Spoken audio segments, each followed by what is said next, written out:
TV for us is really critical for a company like Samsung because we innovate so fast and we bring products out so fast. We actually are creating new markets. So with a mobile phone or a smartphone, for instance, every iteration has new features and benefits. And we have to tell people about those quickly and effectively because our window of opportunity is so short. Competition is right around the corner, and as soon as we've got a feature, we need to own it. We don't have 9 months to plan a campaign like a FMCG company would.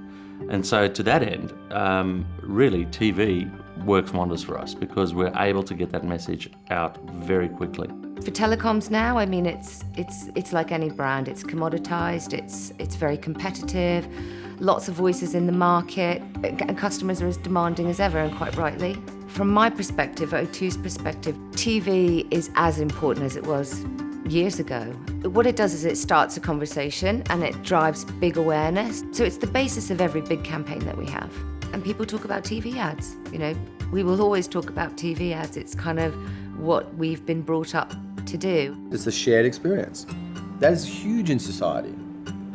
It's our similarities that unite us, right? That's not just about values and beliefs, it's also about just reference points. We laughed at the same things, we cried at the same things. We're up to date on the same things. It is interesting on live TV, we've preconditioned ourselves to almost accept commercial breaks. Whereas in our more intimate mediums, the idea of an interruption of that, we're not programmed for that. Consumers really need to be at the heart of any strategy. You need to entertain them, you need to give them something of use. For Samsung, I think awareness actually isn't our issue, it's engagement. And using a medium like TV brings it to life immediately and we get a very big impact very, very early. We've got a campaign on for Smart TV now, which is large production budget and is quite spectacular in terms of what it looks like and it feels like. So we spent quite a considerable amount of money creating an ad which was entertaining because that's what you're competing against. And we don't spend $1 without knowing how much it's going to return to us. From a results perspective, the early indicators are great. The single biggest measurement we have in Samsung is sales. Ultimately, if we're not selling TVs, we know it's not working. We use TV, we track TV, we track the ROI very closely. Consumers don't really put a blurry line between stuff they like and stuff. If they like it and it happens to be brought to you by a brand, or they like it and it happens to be brought to you by, a television studio, they don't care. It's about planting the seeds of emotion or really putting a stake in the ground. And I think the best work is built around pre-existing communities and people's pre-existing behaviours, and then you have to put a layer of entertainment or relevance or worthiness or whatever's appropriate. If you hit a nerve the right way, you can, it's dramatic from the get-go. We can see massive spikes from TV ads, but they're also a massive creative challenge to, produce something that's interesting and that customers want and will talk about.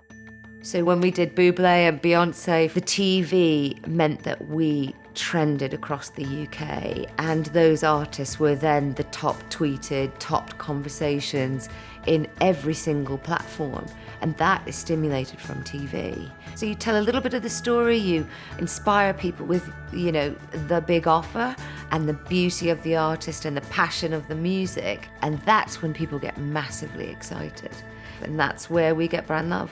The role of TV as a platform, I think, is probably as critical as ever. Particularly in Australia, I think we still are a nation that enjoys watching free-to-air TV. The numbers back that up. It's the ultimate social box, really. And I think one of the opportunities is how do you have a two-way dialogue with programming? How do you have a two-way dialogue with commercials? And I think that's where we're looking, and that's where I know a lot of the commercial networks are looking, and that's the future of TV. I think the campaigns of the future will just be seamless. I don't think you'll pigeonhole them as like, oh, I love that TV campaign, or did you see that, mobile thing? I just think it'll just be incorporated into your life, and they'll be more rewarding, because people naturally sort of reject being sold at. Fine, it's human nature. Except when you like it. That's what's so weird, isn't it? It's like, everyone has a bad rap on advertising, except the stuff they like. If you haven't got an interesting story to tell, your investment will be wasted. It can't be a one-way dialogue anymore. It has to be really plugging into customer insight and the passions and the things they love. But if you don't have that mass audience listening to the start, then you can't get them to engage a further conversation. So TV has a massive impact on our brand success.